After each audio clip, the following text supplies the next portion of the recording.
Hello, today we have McGarvey Black, who currently lives in Florida. She's worked in acting, advertising and recruiting before taking up writing full time. She currently has 3 novels released, with the smash hit Without Her Consent hitting the bestsellers this year. Hello, McGarvey, would you like to tell us a little bit more about yourself and your journey to becoming a writer? Sure. Hi, Don. How my journey? Well, it's interesting. I went to university and studied acting, so I thought I was going to be a big Broadway star, although Broadway had other ideas, unfortunately. So that's how I got into advertising. But even when I was in college, I used to write, not with the intention of ever publishing anything. That was way too, grand a notion. But I would just write things, and then I'd put them away in a drawer, put them in a folder, and and then I'd never show them to anybody, and I just keep writing them. And then I guess about around 2000, I got some ideas to write some screenplays, and so I wrote a couple of screenplays. Again, nothing ever happened with them. But finally, I had a friend who I went to college with who is actually a professional movie director and screenwriter, coincidentally. And he wanted to do something after High School Musical came out. He wanted to write another one in that genre. And he had seen some of my writing. I'd showed him a little of it. And he said, I think you'd be a good writing partner for me in this, because I also had children of that age. So we got together and we wrote a musical, a screenplay, and we got a composer who composed all the music, and they recorded all the songs. And then we actually got a producer, and we got $1 million, and the budget was 3, and we could never raise more than $1 million. And so that was the end of that. So my Hollywood dreams were dashed. Then I kept writing. I would write like a quarter of a novel, a chapter of a novel, and put it in the drawer. And then around 2012, I had an idea for a novel based on an experience that I had. And so I started writing the book that became later The First Husband. And that probably was about 5 years in the writing. And in the middle of that, I stopped and I wrote I Never Left, which was the first book that was published of mine. But the first one I actually wrote was The First Husband. And so it was never something I thought I was going to do, and I never thought I was good enough to do, frankly. And but I kept at it, and I was rejected and I kept a spreadsheet, an Excel spreadsheet of all the rejections, just because I liked the pain of it all. And I had 177 no's from literary agents and others. And, but I'm like that. I don't know if you know what an Energizer bunny is, but over here, yes, that's me. I'll just get up again and I'll do it again. So I kept going. And so I went to a seminar, a writing seminar, and several years ago, and there was an author there who both self-published and was published by a publisher. And I talked to her and I said, I've gotten rejected so many times. No one ever actually read my manuscript, though. They rejected my query letter. So it's not like they looked at my book and said, we don't want this. It was a letter boring or whatever they thought, and not for us. So she said, there are publishers out there that you can approach directly. You don't need an agent. Why don't you do that? She goes, there's not a ton, but there are some. So I thought, right, I'm going to do that. And that day I went home and I Googled publishers who accept manuscripts directly, mystery, thriller, suspense. And I came up with 6 publishers. And one of those publishers was Bloodhound Books. And so I sent off my query letters, and, I don't know, a few weeks later, I got an email from the founder of Bloodhound. She said, well, okay, let's have a look at it. Why don't you send your manuscript? And I thought, oh, wow, okay. No one's ever asked for my manuscript before. Fantastic. So I sent the manuscript, and then a few weeks later, she emailed me and she said, okay, we're going to do this. And I said, I woke my husband up because I read it in bed in the morning. I was like, and I woke my husband up, and he was very annoyed. And I said, look, and he said, oh, that's great, honey. I said, oh, it must be a scam operation. It must be. And then I spent the next couple of hours Googling everything I could on Bloodhound Books just to find out that my guess was correct. It was a scam, because certainly only a scam operator would want my manuscript. And I couldn't find anything negative. So I thought, oh, maybe they're legitimate. It could probably not, but okay, I'll do it. So I signed with them, and they have been absolutely delightful and polite, responsive, and kind. And here I am. What does a typical writing day look like for you? Okay, so it depends on the season. Because I live in Florida, it gets really hot in, the summer months, that late spring into early fall. So I like to go for a walk every day. So if it's during the summer months, I get up super, super early before it gets too hot, and I go out in the morning and do all my business then. And then I spend the whole second part of the day writing until dinner time. If it's in the winter months, I loll about in the mornings a bit and watch the news, drink my coffee, and then go for my walk and write even later in the day. But it's usually I write probably, unless I have plans, although this year, who had plans? Nobody. So yeah, exactly. Right. So I did a ton of writing. And in fact, I have 4 books coming out next year. So, and they weren't all written until this year, mainly because I've had nothing better to do than write. So yeah, so I try to write 6-7 days a week. Well, have you been surprised by your popularity in the UK? Donna, I'd be surprised by my popularity anywhere. This was like not something I had expected. Yeah, it's been great. And I've been really overwhelmed by like all the wonderful book groups on Facebook that I've joined, all the wonderful support, the camaraderie, the enthusiasm. It's just real. Every now and then you run across a cranklepuss, but for the most part, everybody's really nice and supportive and generous, and it's been terrific. And yes, in the UK, yes, it's been amazing. Thank you. Yes. Yeah, there was a time when I couldn't get away from seeing about your book. It was just constantly in all the groups, you've got to read this. This book's amazing. So yeah, I was like, okay, I will.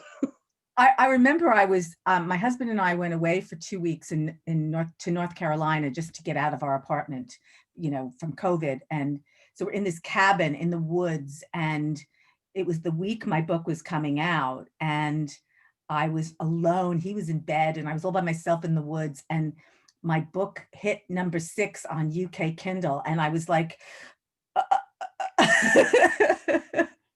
didn't know what to do with myself. I was like, ah. And it was like in the middle of the night or something. So I couldn't call my sister. And I just sat there and I didn't know what to do.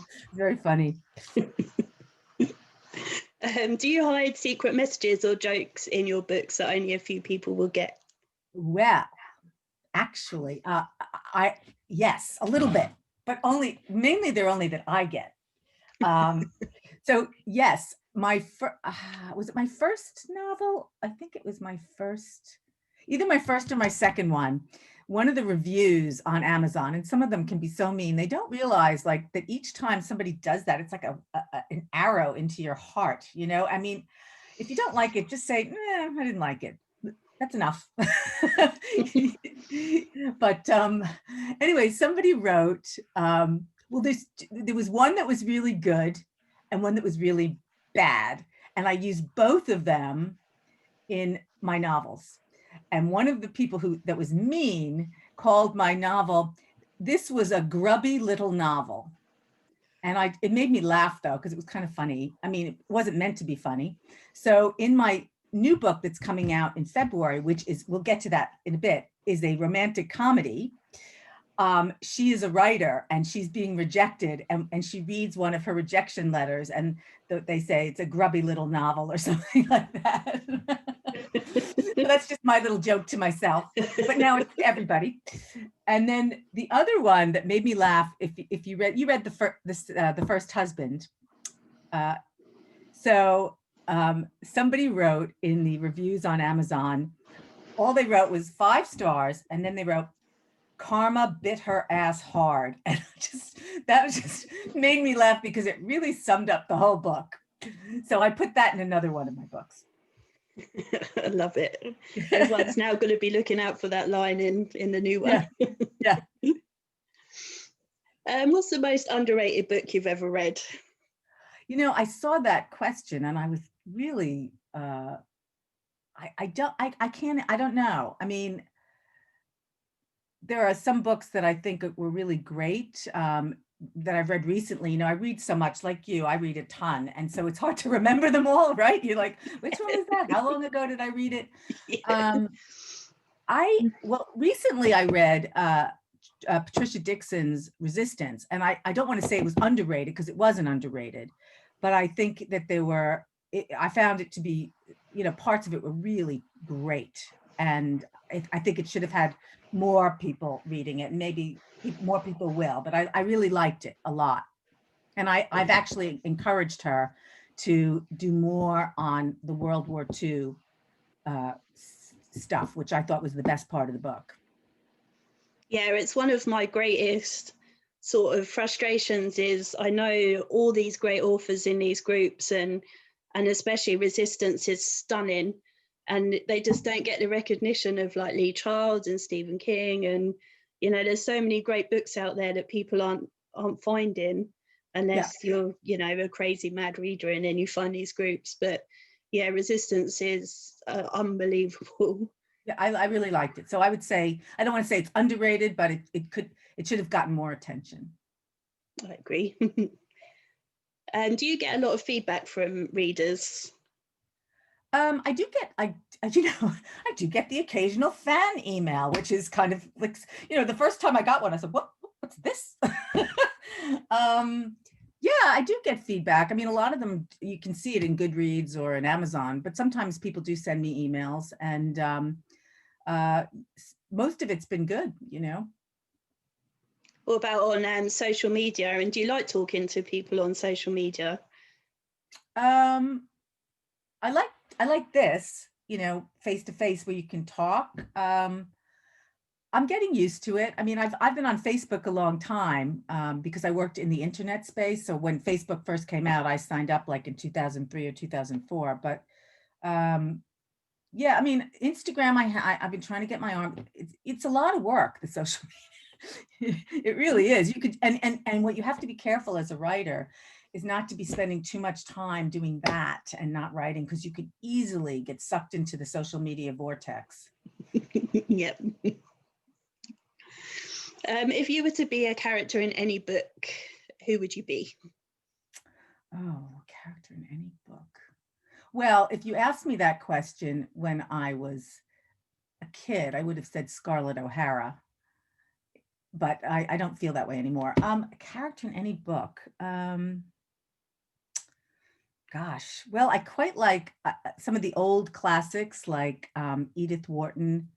I don't know if you've ever read now I'm forgetting the names of the books. See, this is I've read all the Edith Wharton books. I like John Steinbeck, East of Eden, those characters. I should get more contemporary, right? Like Bridget Jones's Diary, or that's not even that contemporary anymore, is it?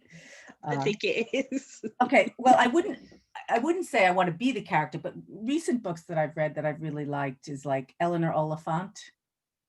Did you read that? Yeah. I really liked it. And then I just read one about a month ago that I really enjoyed called The Vanishing Half, which is about two African-American sisters in the 1950s that one was quite good. So that's not really answering your question because I didn't really have an answer. So I just sort of turned the corner a little bit. Yeah, it's close enough. Okay. What's the last book that made you cry? I would have to say Resistance. Yeah, same for me. Yeah. If you were to ask your favourite author 3 questions about their writing process or their books, what would you ask them? And who would you be asking? Ooh.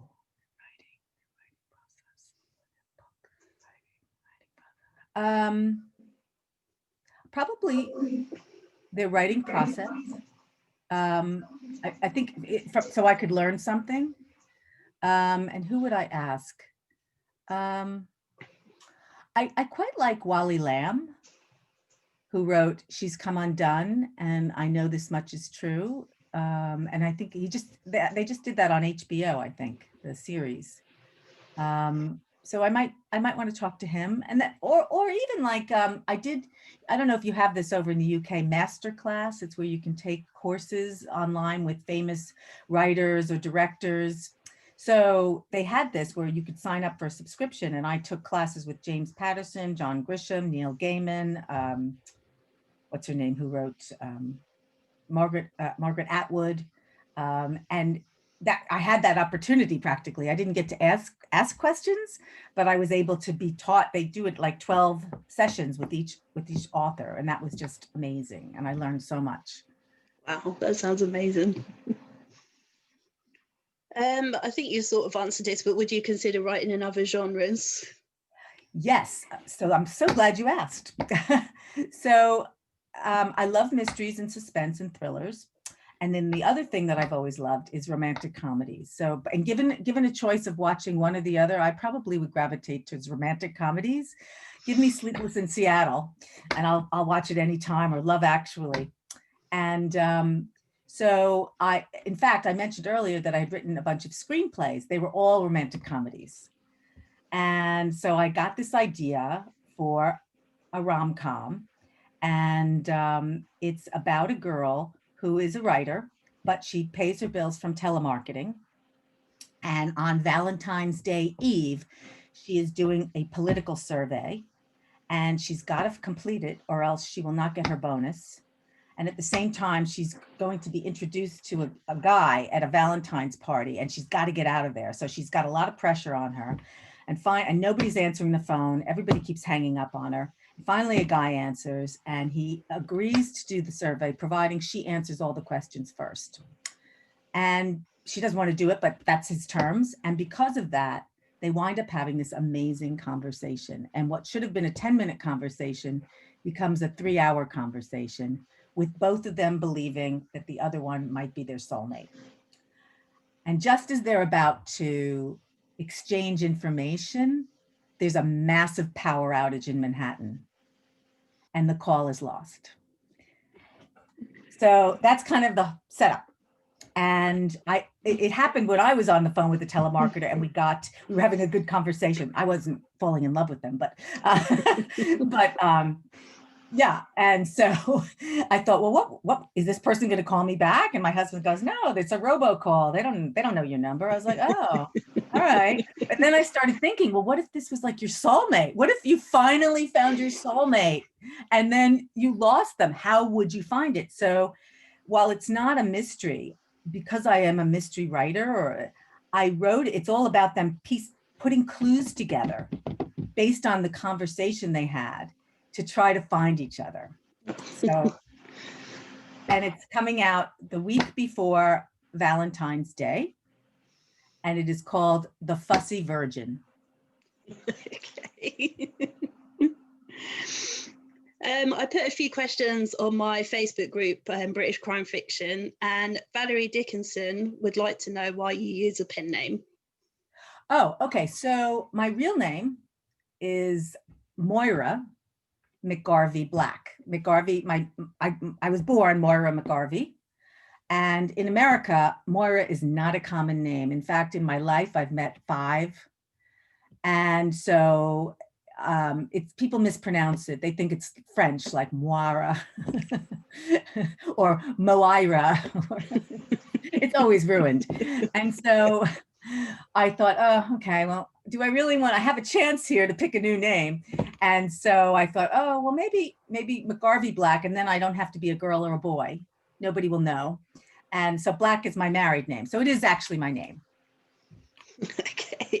And then Leslie Lloyd would like to know where on the cozy to gore scale your books sit. Oh, great question. Okay, so not cozy, because there, there's murder and mayhem that happens, and we describe it a bit, but I do not like explicit blood and gore. I just don't, and so I will suggest something and leave it to your imagination. I have great faith in the readers that they can conjure up blood and guts. And I also don't like explicit sex scenes. It's not my thing. I don't like to read it. So you won't find that in any of my books. So somewhere in the middle, I guess. Yeah. She uses daggers when she reviews. She uses stars, and then she gives daggers for gore. So yeah. Do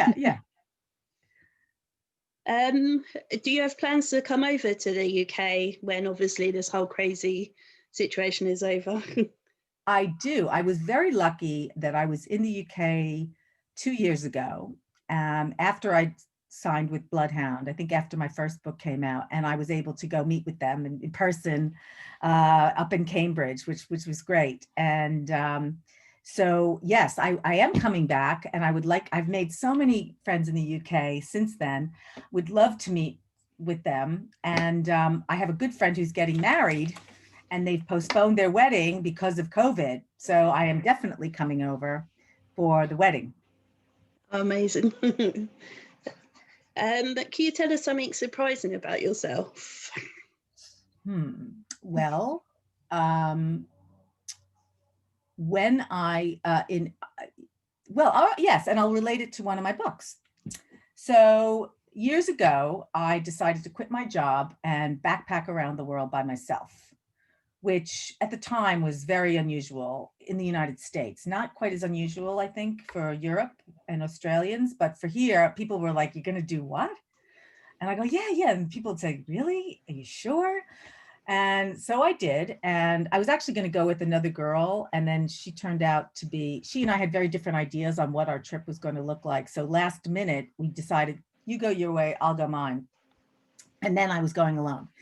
So anyway, I left. I went west first, went to California, then Australia, then Asia. And I got to China and got terrible food poisoning and nearly died. And this was a long time ago. This was 1988.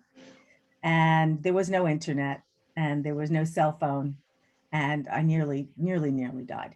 But then I got better, and I went to India. And it was in India where I got the idea for the story of The First Husband, about Trina and Sam, who meet in India. So for anyone who's listening to this later on, who's read the book, it's about a woman who meets a guy who lives in Kashmir, and they have this romantic affair.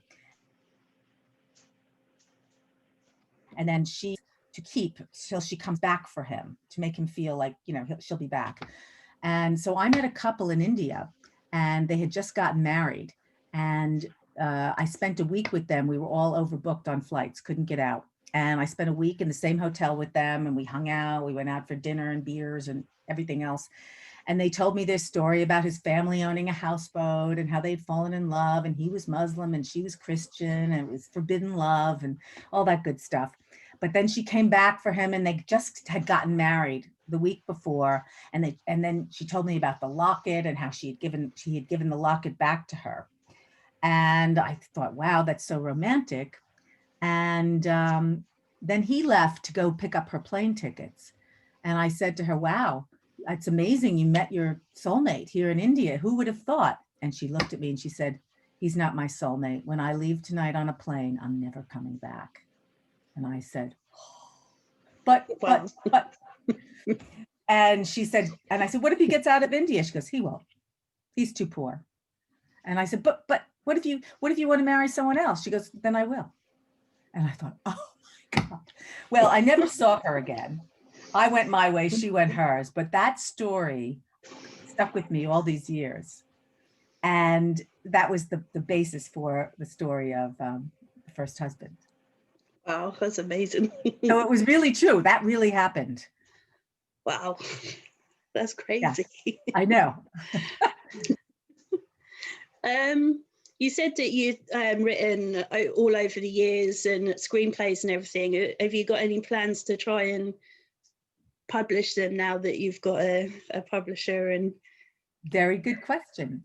Actually, Donna, I have taken out 3 of my rom-com screenplays and I've dusted them off and I'm going to write them into a book.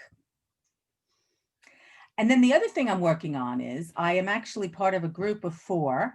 We're working on a TV series treatment that we are now about to start working on the pilot episode and hope to take it out to maybe Netflix, Amazon Prime, whomever will listen to us in the next month or 2 or 3. wow. Yeah, that seems to be everyone's dream, is to get a Netflix series. I know. I mean, it's, you know, it's pie in the sky, but one of the members of our group does have some connections in these companies. So it doesn't mean we're going to get anywhere, but it means at least we maybe get an audience, which is nice. Yeah. If you were going to have a dinner party and you were going to invite 3 famous people, who would you invite? And then a separate dinner party, 3 authors. Oh, okay. 3 famous people, alive or dead? Yeah, up to you. Oh, well, first, Barack Obama.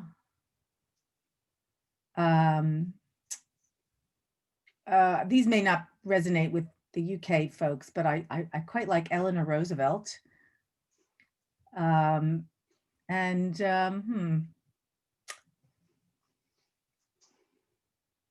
Maybe Winston Churchill. Mm-hmm. So as you can tell, I'm a little political in my, I love politics, so yeah. And authors. Who would you have a dinner party with?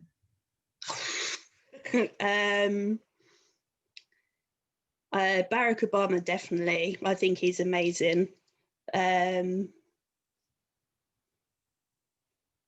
I don't know, actually. No one's returned it back on me. There's a guy over here called Stephen Fry. I think I'd have him. Oh, he's an actor, right? Yeah. Yeah, I know who he is. Mm-hmm. Yeah, I think he lives out in America actually now. And then I don't know. Well, you could invite Michelle then, Michelle Obama, if you get stuck. Yeah, actually, yeah. Or the Queen. The Queen would be amazing to talk to. Would she though? You know, I've been watching The Crown, and you know, she's sort of being painted in a bad light to a certain degree, but she's a fascinating person, and I think she's actually held up quite well given what she had to do all these years, right? I mean, yeah, it wasn't easy. Yeah, I know. And she's been on the throne ages. She's nearly 95. Yeah. And, you know, she's seen so much and she's always dignified, always. So, yeah. I think she's pretty cool. Yeah. Yeah. So what was the other part of the question? Authors. What 3 authors would you invite? Oh, well, so I'm going to be totally, this would be just for like fun. Ernest Hemingway for sure, because it would be a party. With lots of cocktails. You probably don't need anybody if you have Ernest Hemingway. Let's see. So Ernest Hemingway. I really like the author Laura Hildebrand. She writes nonfiction. She wrote Seabiscuit and Unbroken, and she's I think she's brilliant, and I would love to talk to her because she does so much research. And a third author. Oh, I don't know, probably someone fun like, yeah, maybe like Edith Wharton to know all about the manners and of back in the time of her life. Awesome, sounds like fun. So post crazy COVID world, what's your perfect day look like? No restrictions, you can do what you want. No, well, I haven't seen most of my family in almost a year, so that would probably be part of it.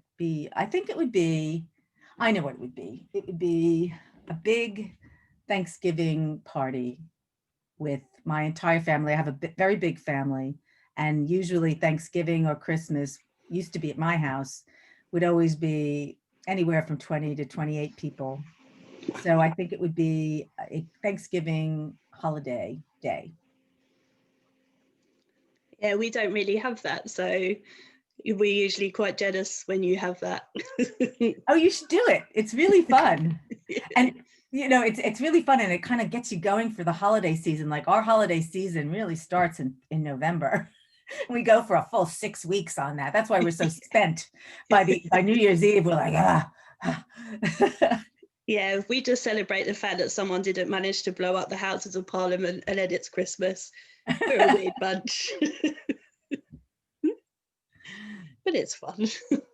Yeah.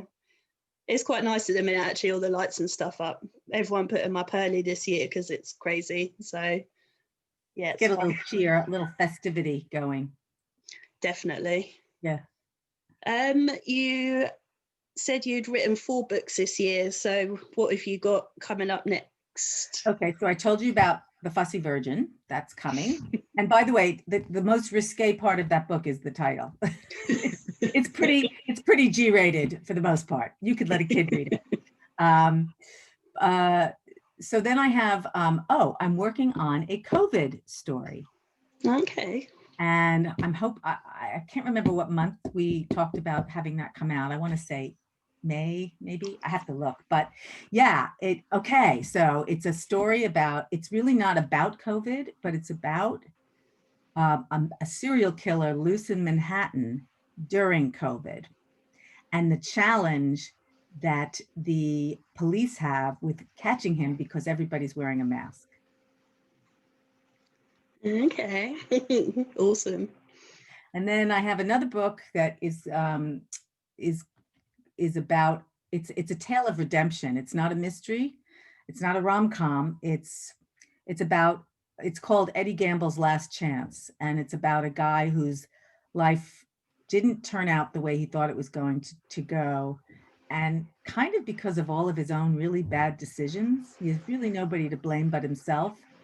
And he gets one last chance. So, and then my last one is another serial killer book called Twice on Christmas, about a serial killer who kills twice on Christmas. Like a heartwarming tale. Yeah. Are you one of the people that sort of has loads of ideas for new books lined up, or do things just occur to you and then you write? So I do have a lot of ideas. I keep a running list. And it's funny because, it's been running for a while, and sometimes I'll go look at it, I'll go, oh, that's a really good idea. I don't even remember it. But then, like what happened with the COVID book, I was working on my Eddie Gamble book, and then I got this idea for the COVID book, and I just Eddie Gamble to the side. And so I think a lot of writers have that problem. We get, we're like a cat with a shiny toy. Yeah, I was surprised actually. One author in particular, he's writing one, editing one, and then sort of starting to plan a new one, so that when he finishes it, he can start the new one while still editing. It just blows my mind. I'm like, I don't even know how you could concentrate on all those things. Yeah, I do that too. I think a lot of authors do that. Because one of the things you want to do when you finish your first draft, I always say you want to put it in a closet and let it marinate, because you're too close to it. Let it go, put it away for a month, 2 months, and let it sit and work on something else. And then when you pick it up again, you come to it with a whole new, fresh eyes. So it's a good thing to do. Is your husband your first reader? Oh, yes. And sometimes I think he wishes he wasn't, but yes, he is. Especially on rom-com. He's not a rom-com guy. He was like, and he keeps saying things like, it's, I don't like these kind of stories. It's tough. You're married to me. That's just get right. over with it. Yep. It's part of the deal. He's really good with looking for like plot holes, or things that don't make sense. And, so that he's really good to get out the big kinks right off the bat. And then my sister is the next reader, only people who really, truly love me, who, they'll be kind. Yeah. Yeah. It's a hard thing, being trusted with someone's book, and you've got to look, but it's like, yeah. I know a few times people have reached out to me on Facebook and said, oh, can I, I'd like to be your beta reader. And I can't, because I have to have a trust in the person, because somebody could steer you in the wrong direction. So I prefer to have my beta readers people I know. Yeah. What authors are you friends with? Well, there's a few authors here in the States. My friend Sue Cox, who was also a writing partner with me for a while. We would share our work together. She's with St. Martin's Press, and she just had a book come out last month called The Man in the Microwave Oven. She writes, it's sort of almost cozy mysteries. So we're good friends. My friend Virginia Aronson also writes under Mickey Corrigan. She's here in Florida. And then, of course, with so many of the Bloodhound authors, I've gotten to know, unfortunately it's only online, but, like Diana Wilkinson, who wrote For Riverside Close, we've gotten to know each other quite well. Anita Waller, Trisha Dixon, and a bunch of the other Bloodhound authors who are really quite kind and generous.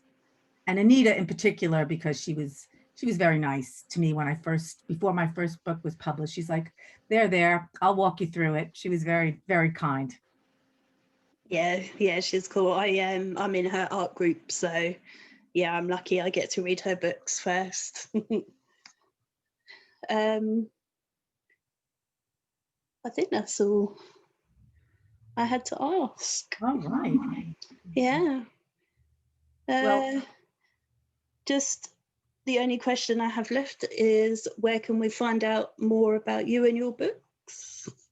I have a website that is McGarveyBlack.com. I will admit I'm very lazy about updating it. So, it's one of those things. It's like doing your resume. It's like, oh, I got to update my website. But yeah, there's a little bit there. And I try to do blog posts and things periodically, like on Medium and stuff like that. And I'm on Facebook and Instagram and Twitter. And yeah. And I'll tell you one other thing that I've done that I really enjoyed.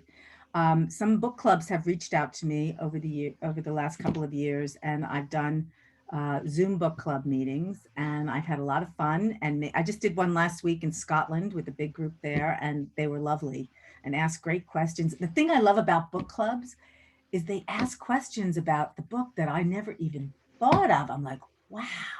And that's fascinating. I'm like, I never thought about that she could have done it for that reason. So it's I love doing that. So if any of your listeners have book clubs and they'd like to do my book, I'm happy, if I can arrange it, happy to do it. Yeah, I think Leslie Lloyd in particular would like to talk more in depth about books. So I'll let her know and see what she says, because yeah, she expresses an interest in that. Great. So yeah, I think that's everything. All right. Well, Donna, it was lovely to meet you. We've been chatting online a bit. It's lovely to finally, and I've listened to some of your interviews before. And it's nice to finally put a face and a voice to it. And I hope I can tap into your forensic brain as we go forward. Definitely. You'll get a credit in the book. You'll get a credit. And yeah, let's stay in touch. It was really nice to chat with you, and good luck with your studies and everything. Thanks.